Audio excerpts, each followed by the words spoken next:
The next question comes from Human, who asks, what you think about the Elden Ring DLC if you've gotten to it. So I have indeed gotten to it, and you know, it was good, right? Like, I mean, I don't know what else to say about it. It was more Elden Ring, and I don't mean to sound reductive when I say that. It literally, I mean, it's just, I don't know how else to describe it without getting into spoiler territory, because it's so fresh and new, obviously.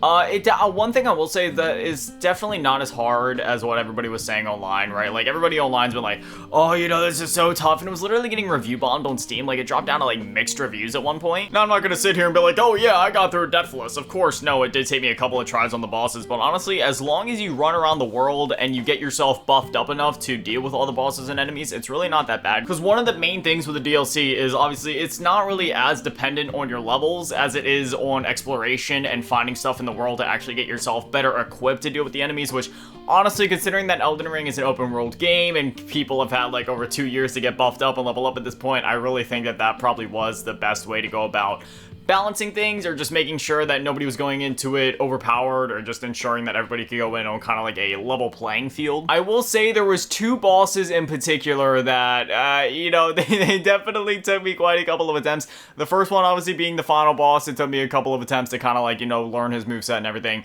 But the other one being, I don't know how to say it without spoiling things, but I'll just say this much and will probably be enough for people to understand what I'm talking about.